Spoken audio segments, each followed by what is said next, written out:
دا ملګری تپوس کوي چې کله بنده خپل روټین کې ډیوټی له 100 کیلومترو نه سیوا فاصلې پورې ځي او د جمعې پر ورځ هم د هغه ډیوټي وي، نو آیا د جمعې لمونځ دپاره به هغه چوټي کوي او که نه مسافر باندې اسیم جمعه واجب نه ده، هغه 2 رکعاته سفرانه لمونځ کولی شي یا نه؟ نو جواب دا دی چې ډیوټي او روزګار دا زمونږ د عمر بر څیز دی، نو په دې دپاره د جمعې لمونځ پرېښودل خو مناسب نه دي، او بیا خاص کر چې کله دا روټین جوړ شي نو که تاسو ته موقع میلاویدی شي او حرج نه وي او نږدې د جمعې لمونځ کیږي او تاسو ورته تلی شئ او څه رکاوټ نه وي، نو بهتره دا ده چې د سفر د عذر د وجې نه جمعې لمونځ مه پرېږدئ. او البته که چېرې څه رکاوټ راځي یا څه مسله درته راپېښېږي نو چونکې د شریعت د طرف نه تاسو ته یو رخصت او گنجایش ملاو شوی دی، نو که تاسو د ماسپښین لمونځ سفرانه وکئ نو هم صحیح ده، خو لیکن که د جمعې لمونځ لاندې کولی شئ نو د هغې د اهتمام ډیر کوشش پکار دی. عام سفر کې اکا دوکا واقعیات راشي نو هغې کې ځکه د جمعې لمونځ ونشي نو سفر د وجې نه یو عذر دی، خو لیکن چې کله دا روټین جوړ شي دا ډیوټي خو تقریبا عمر بر وي،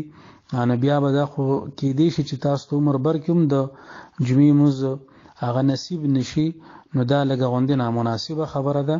نو د جمعې د لمونځ اهتمام پکار دی، خو که بیا هم څه رکاوټ راځي نو شریعت په نظر کې دغه مسافر دپاره دغه گنجایش موجود دی چې د جمعې په ځای باندې هغه د ماسپښین لمونځ کولی شي.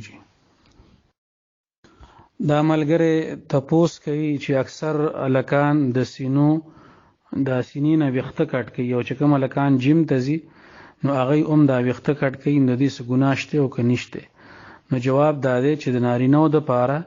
د سینې ویښته کټ کول دا مکروه تنزیهي دي، یعنی بهتر نه دي، نو بغیر د ضرورت نه د سینې ویښته کټ کول دا نه دي پکار. او بیا خاص کر چې کوم حضرات جیم ته ځي نو د هغوی مقصد د کټ کولو غالبا چې هغه زیب و زینت ښکاري، نو د داسې کار نه ځان ساتل پکار دي او نه دي کټ کول پکار، دا بهتر نه دي جی. دا ملګری تپوس کوي چې 4 رکعاته لمونځ وي په 3 رکعات باندې چې بنده څومره وخت کینی نو په ده باندې سجده سهو واجبېږي. نو جواب دا دی چې 3 رکعات باندې د دومره ساعت کې ناسته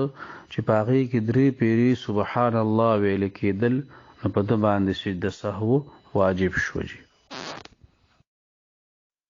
دا ملګری تپوس کوي چې عام طور داسې کېږي چې موږ ته یو کس ووایي یا په معاشره کې یو کس بل ته ووایي چې ما د فلانکې سامان راړه، نو هغه لاړ شي د پرچون د هول سیل د دکان نه هغه سامان راوالي، د هغې جدا ریټ وي، کم ریټ باندې ملاویږي او بیا هغه کس ته د پرچون ریټ ولګوي، نو آیا دا جایز دي او که ناجایز دي؟ نو جواب دا دی چې کله دی دا سامان اخلي نو دی د هغه ړومبني کس د وکیل او د ایجنټ په طور باندې دغه سامان علي، نو چې دی په کم قیمت باندې واخلي که د هول سیل په ریټ باندې علي نو هغه ریټ به مالک ته لګوي، او که د پرچون په ریټ باندې واغسته نو هغه ریټ به ورته لګوي. او که چېرې دی یو دکاندار له لاړو هغه دکاندار د ده واقف و او ده ته یې پکې رعایت وکړو، مثال په طور باندې هغه شی په 100 روپیو دلی په 50 روپیو ورکو نو دی به اوس د مالک نه 50 روپۍ اخلي. مطلب دا چې څومره خبرې چې څومره پیسې د دکاندار ته پیمنټ کړي دي نو دی به د خپل اصل مالک نه او هغه موکل نه هغه عمره پیسې علي، د هغې نه زیاتې پیسې اخیستل د ده دپاره جایز نه دي جي. دا ملګری تپوس کوي چې یو کس د بجلیو کار کوي، فټینګ کوي، نو یو مالک مکان هغه ته ووایي چې ما له فټینګ وکړه او سامان په خپله باندې راړه، نو هغه د هول سیل دکان نه سامان والی او بیا یې مالک مکان ته د پرچون په ریټ باندې حسابوي، نو دا خبره څنګه ده؟ نو جواب دا دی چې د دې نه مخکې کلیپ کې څنګه منګه اووي چې کچرې دې دغه سامان د مالک مکان له اخلي نو په هغه ریټ باندې به ورته لګي چې په کوم ریټ باندې دته ملاو شوی دی د هغې نه سیوا پیسې اغستل د لپاره جایز نه دي البته کچرې دې دغه سامان ځان لوالي او بیا مالک مکان ته په ګران ریټ باندې لګي نو دا به په هغه صورت کې جایز وي کچرې دې د بجلو والا د سامان د اغستو اسی کار کوي لکه یو سړی دی د هغه وړوکي غونې دکان دی یا په کور کې د بجلو سامان هغه کې خود دی او هغه ځان له سودا راړي نو نورو خلقو باندې خرڅي نو په دغه مالک مکان باندې دی خرڅ کی خو لیکن کچرې دې د خپل د بجلو کاروبار نه کوي د سامان د اغستو کاروبار نه کوي صرف د دغه مالک مکان سامان پسې تللی دی نو په دغه کې د مالک مکان نه سیوا پیسې اغستل د لپاره په دې طریقه جایز نه دي چې د هول سیل ریټ ملاو شي او د هغه ته د پرچون ریټ لګي داسې کول جایز نه دي دا ملګری ته پوس کوي چې ټي وی لګېدلې وي او دوی خوا یو ملګری خپل وظیفه کوي د سوره اخلاص نو دا وظیفه کیږي او کنه کیږي نو جواب دا دی چې د وظیفې کېدل یا نه کېدل دا یو سوال دی خو لیکن د ټي وی کتو په دوران کې د الله تعالی ذکر کول د دې بهترین صورت دا دی چې ټي وی بند کړی شي الله تعالی ذکر دا یو نیک عمل دی د الله تعالی یاد دی په داسې دوران کې د نامحرمه زنانو تصویران قتل نامناسب مووی قتل نو دغه ټي وی بندول پکار دی او بیا د هغې نه پس خپل وظیفې ته متوجه کېدل پکار دی او چې په کومه کمره کې بند ټي وی وي نو په هغې کمره کې موز اگر چې جایز دی خو که بله کمره وي نو په هغې کې به موز ډیر بهتر وي دا ملګری تپوس کوي چې د جمعې په ورځ باندې د جمعې خطبې ویلو دوران کې په لاس کې همسا نیسل دا سنت دی او کنه نو جواب دا دی چې رسول اکرم صلی الله علیه وسلم نه دا ثابت دی چې کله به هغه د جمعې خطبه وي نو په لاس کې به همسا وا یا به کمانو نو دا تیر کمان چې ستوي دا هغه کمان به لاس کې نیسلو نو بالکل دا د حدیث نه ثابت دی او نبی علیہ الصلوۃ والسلام به د خطبه په دوران کې کله لاس کې عصا وا کله به کمانو او د جمعې خطبه به ورکول شي دا ملګری د پوس کوي چې منګه دوبۍ کې د جمعې موس کو ایرپورټ سره مسجد نږدې دی نو موږ چې رکوع لاړو امام سره نو دی کې یو جیاز راغی د هغې د شور د وجې نه موږ د امام سمع الله لمن حمده وانرېده بیا موږ الله اکبر واورېده نو موږ رکوع لاړو او امام سجدې له تللی نو چې دا موس شوی دی او که نه دی شوی نو جواب دا دی چې د جمعې موس کې کله څه فرق راشي او ټیم وځي نو بیا د هغې قضا د ماسپښین د موس په طور باندې کیږي د جمعې د موس د جمعې د ټیم نه پس قضا نه وي نو تاسو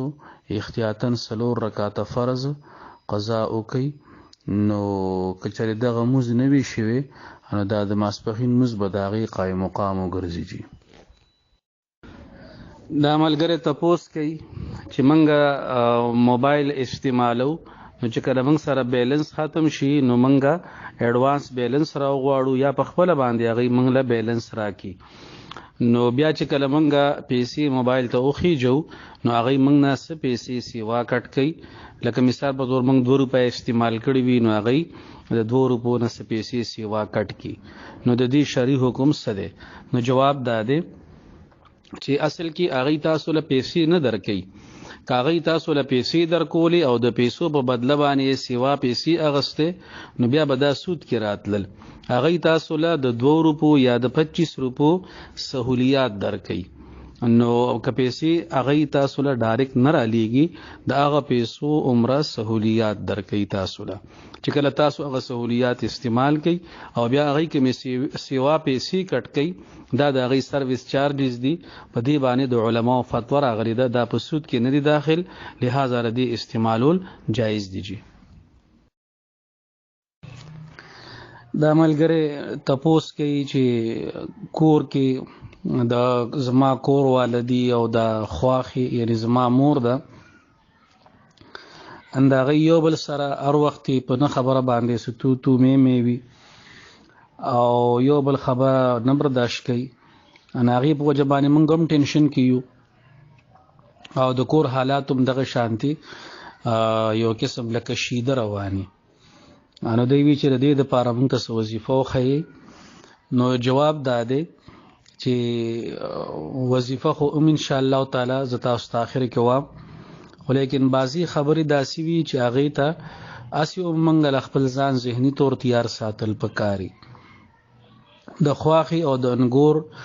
دا مسله دا یو مشهوره مسله ده انو دا تقریبا په هر کور کې وی الا ماشاء الله نو دورا دا لګونته حساسیت سره غستلم نی پکار او دې سره سره وخت رول پکاري نبی اکرم صلی الله علیه وسلم فرمای چې زنانه د کېونی پختاینه پیدا کړي شي دي نو دای به دغه شانتي کګي وی او دې سره به وخت یې نو دوره پریشانه کېدل نی پکار دا د هر کور د روټین یو قسم له مسلې دي البته سوره الممتحنه اتیشتمه سپاره کې یو سورته ته سوره الممتحنه دا دو رکو صورت ته وړومبه رکو چې ختم شي دویم رکو څنګه شروع کیږي وړومبه آیات د دویم رکو دی عسى الله ان يجعل بينكم وبين الذين عاديتم منهم موده والله قدير والله غفور رحيم نو دا آیات کریمه 313 پیری درجه چې سټه مسانوي نو دا وایي الله تعالی به ان شاء الله حالات برابر کیږي دا ملګری تپوس کوي چې یو کس په روډ باندې روان وي دا غنه سسیز غزار شي او چا لیدل نه وي خو لیکن رست یو کس راغی او غسیز راوچت کو نو دا هغه د پاره د دې حکم څه دی آیا هغه به ځان له استعمالي او کنه چاله به ورکي نو جواب داده چې چر یو کس ته معلوم وي چې دغه کس نه داسیز غزار شوی دی نو هغه کس ته رسول به هر حال ضروری دی هغه وخت کې بل هیڅ لار نشته سیوا د دینه چې اصل مالک ته او رسول شي خو کچری پته نوي چې دا د چانه غزار شوی دی د لیدل نوي نو بیا هغه سیس ته قتل پکار وي که هغه سیس معمولی وي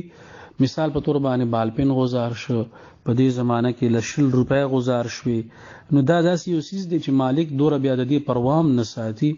دوره ورپسې تلاشم نه کوي نو بیا دغه سیس ځان له استعمالول شي په شرط د دې چې د زکات مستحق وي او کنوي ان بیا د بل چاله ورکی د اصل مالک د طرف نه د صدقې په نیت باندې او کاغذیز قیمتي وي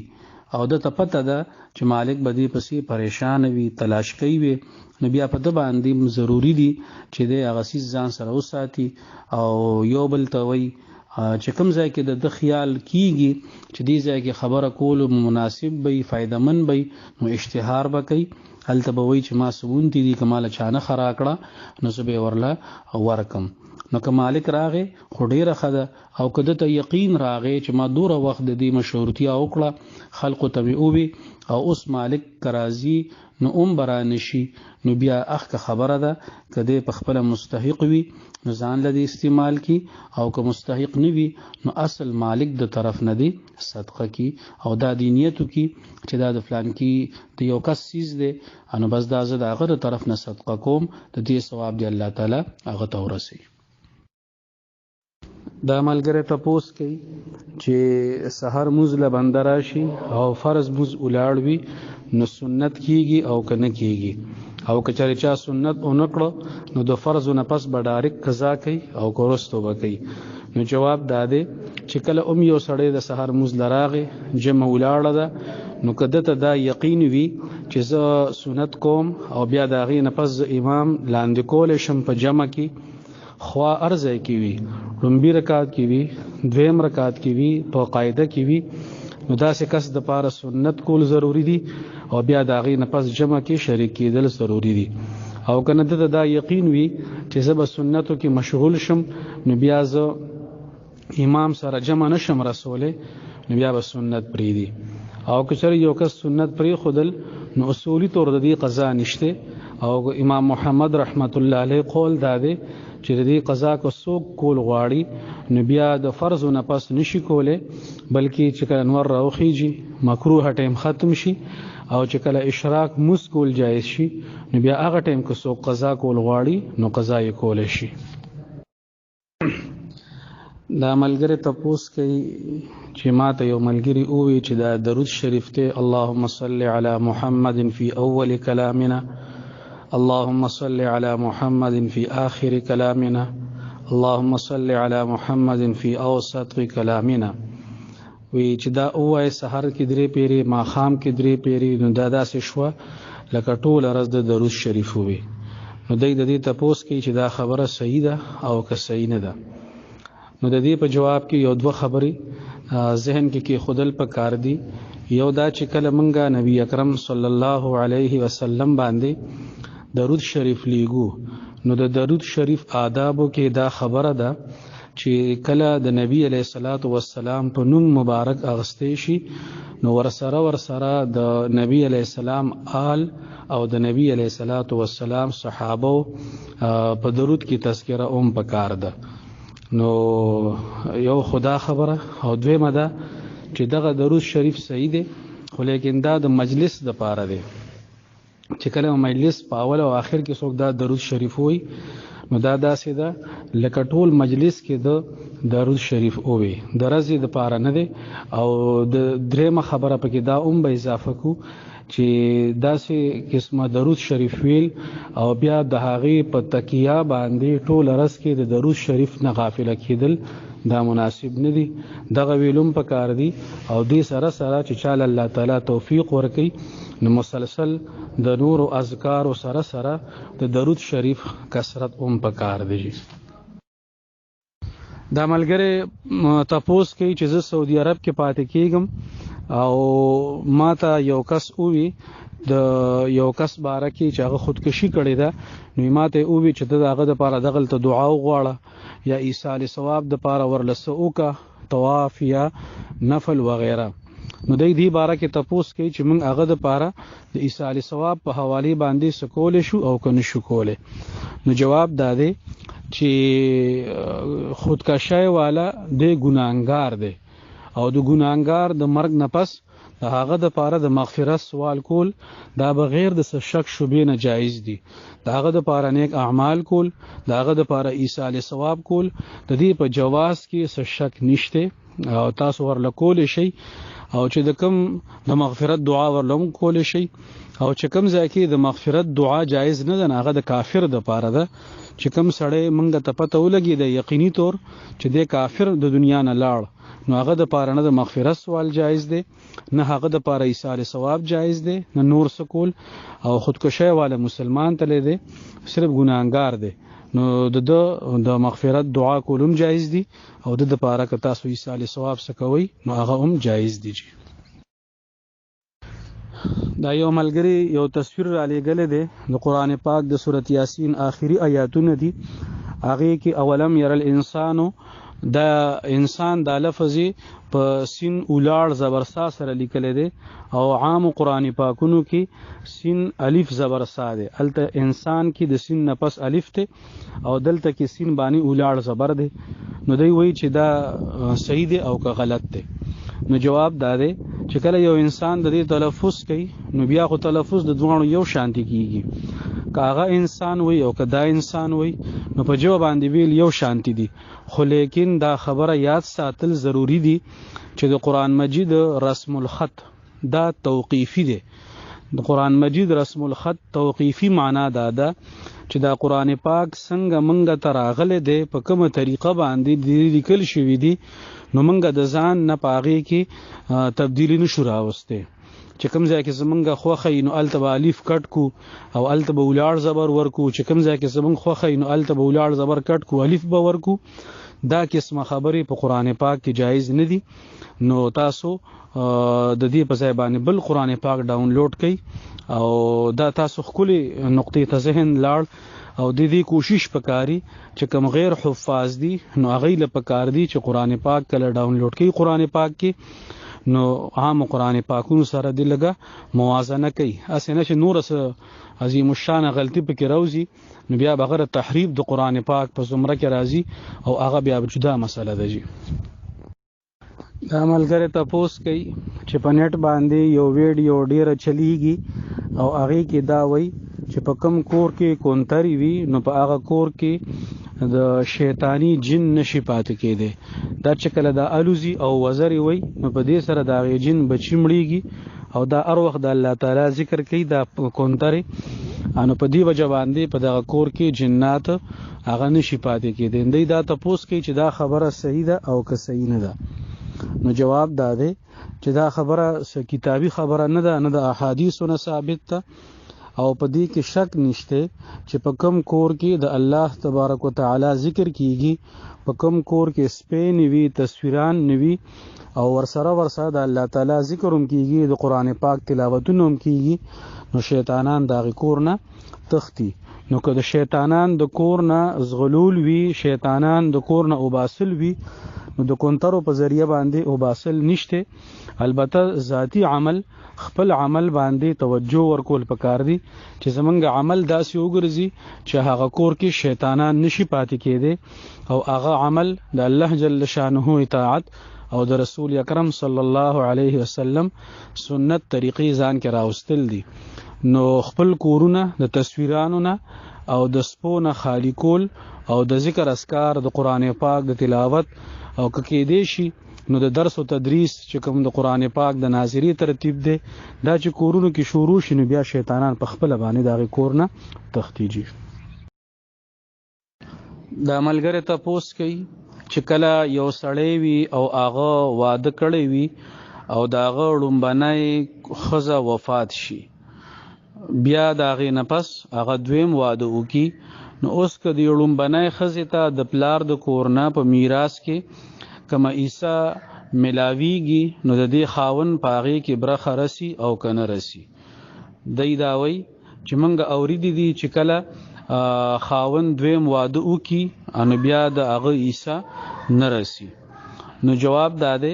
چې کله د غړوم بنای خزه وفات کیده نو که په د وفات په وخت کې د دې خاون او د دې خزي نکاح موجودو نو بیا د دې خاون د خزي په مال کې عیسی رسی. برابر خبره ده کده دویم واده کوي او کده دریم واده کوي او کده سلورم واده کوي، د سړی په نورو ودونو کولو سره د سابقه وفات شوی خزي په حساب باندې اثر نه پریوزي. دغه شانتي کچري یو سړی دی او هغه وفات شو او داغه خزه داغه په نکاح کې و، د وفات نه پس چې کلاغي خزي عدت تیر ک نو د عدت نه پس هغه دوی منکاح وکړه. نو اوس چې د دې خاون میراث تقسیمیږي نو د ډومبنای چې کومه خزه اوس بل ځای په نکاح کې ده نو د دغه خزي او باقاعده پاغي کې عیسوي د دغه خزي په دویم ځای کې نکاح کول په وجه باندې د سابقه خاوند په میراث کې د دې چې کومه حصہ ده پاغي باندې اثر نه پریوزي. دا خبره چې تاسو اوریدي ده نو دا خبره صحیح نه ده. شرط صرف داده چې سټیم هغه خزه وفات کیده نو د دې خاون نکاح هغه سره موجود پکارو، بس چې هغه ټیم نکاح وا انو اوس به د هغه په میراث کې د خپل حصے مستحق دی. دا ملګری تاسو کوي چې د سوګن سوګ اخري او قسم مات کی نو دا غي څه کفاره ده. نو جواب داده کله چې یو کس در روان کار بارکی د کولو یا نه کولو په سلسله کې قسم اخري او بیا هغه قسم پوره نشي او هغه قسم د مات کی نو په د باندې کفاره د دنیا هم راځي او په د باندې توبه او استغفار هم راځي. نو د دنیا کفاره دادا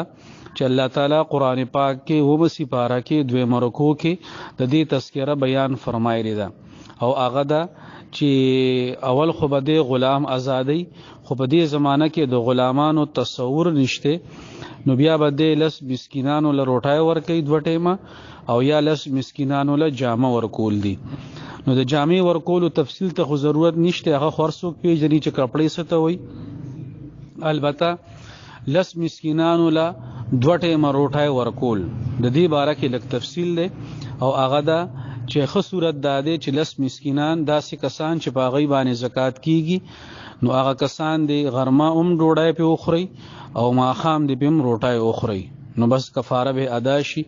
او که روټۍ خوراک ورله ورکول ګراني نو بیا یو مسکین لا د یوې سرسایي پیسې ورکول یعنی 2 کیلو غنمو قیمت ورکول دا کافی دی په دې سلسله کې دا خبره په ذهن کې ساتل پکار دي چې کله د قسم د کفاری په تور باندې لس مسکینانو لا سړی د 2 کیلو غنمو پیسې ورکي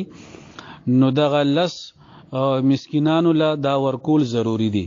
یو تن لا د یو کفاری د یو سرسایي عمر پیسې ورکول دا ضروری دي او کنه یو کس له ورکول غواړي نو بیا بل ورځو کې ورکي کچره مثال په تور باندې د سرسایي پیسې 100 روپے جوړیږي نو د 100 روپے ورکي نو ضروری دا ده چې دا 100 روپے یو کس له جدا جدا ورکي او که یو کس له ورکول غواړي نو یو ورځ بول 100 ورکي بل ورځ بول 100 ورکي بل ورځ په 100 ورځو باندې تقسیمي او کده د 1000 روپے په یو ورځ باندې یو مسکین له ورکړي نو دا د یو کس کفاره او شو 900 روپے د بیا هم بقایا پاتې دي او کدا نشي کوله بیا 3 ورځې روزي مسلسل نسل دا ضروری دي دا ملګری ته پوس کوي چې یو ملګری د بانک نه په سود باندې قرض پیسې راغسته نو زه تلم وسره په ضمانت کې ما دستخط هم کړی دی ما مهر هم لګولی دی نو هغه ټایم خو ما ته اندازه نه وه خو بیا وروستو زه ډېر زیات خفه وم او ستومانه عموم نو ما له څه کول پکار دي نو جواب دا دی چې اوس خو هغه قرض اغستی دی قرض هغه ته میلاو شوی دی نو هغه خبره خو ختمه شوې ده خو چونکې ستاسو تعاون په یو ناجایزه کار کې هغه شامل حالو نو په دی وجه باندې توبې سره سره استغفار لازم دی زړه د خلاص الله تعالی ته توبه وباسي الله تعالی قبول والده الله تعالی بخل والده او آینده د پاره د زړه د ویخنا پورا عزم د کول چې په داسې معاملاتو کې هیڅ چا سره هیڅ قسمه تعاون اونشي ځکه چې سود اغستل سود ورکول دا چې څنګه ګناه دی نو عمدخ کې شانتي په دې کې څه قسمه تعاون کول هغه ګناه دی دا ملګری تپوس کوي چې زمونږ والده ده اناغه د واده د پاره چې کوم سامان شوی او ناغه زمون کور کې پروت دی نو لا تر اوسه پورې خو موږ نه استعمال کړی خو استعمالو به نو آیا په دې باندې زکات راځي او کنه راځي د دې مسلې باره کې تپوس کوي نو جواب داده چې د زکات د پاره اصولی طور خبره داده چې سلو قسمه سيزونه وي نو پاغي باندې زکات راځي یو سامان تجارت د تجارت د پاره چې کوم شی واغستې شي کاغه پلاټ ته کاغه نوري کړي کوړي دي او دویم نمبر نقدي پیسې او دریم نمبر سونا او سلورم نمبر چاندي دا سلور سيزونه دا د زکات د لپاره بنیاد دي او دغه سامان په دې سيزونو کې نشته نو لہذا په دغه سيزونو باندې خو زکات ناراضي البته د قربانای او د سرسایي مسله د زکات د مسلې نه لږ غوندي مختلف ده کچري د ضرورت نه سیوا سامان وي نو په هغه خو زکات ناراضي خو لیکن که دغه د ضرورت نه سیوا سامان په کور کې پروت وي او هغه نصاب ته ورسي نو په داسې کس باندې قرباني واجب کیږي د اختر او د روجي سرسایه ورکولم په هغه باندې واجب وي نو دغه شی په نصاب ته رسي او د یو خاص کس په ملکیت کې وي نو بیا دغه قرباني او سرسایه داغي خبره کې دی شي البته په دې باندې زکات نه راځي دا ملګری تپوس کوي چې کله یو کس منښت کړی وي نظر منلې وي د یو ساروي باره کې او بیا هغه کار وشي او هغه سروي پوخ کی نو د په خپل باندې یا د کور والا د هغې نه خوړې شي او کني شي خوړې. نو جواب دا دی چې نظر یعنی منخته د دې حیثیت د زکات په شان دی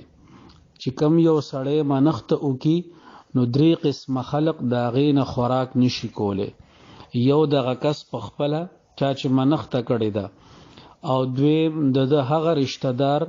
چې دیتی پیدا دی یا د دنه پیدا دی یعنی د مور پلار نیا نیکونه وغیرہ دغه شان د زامن لونان وسی کړوسی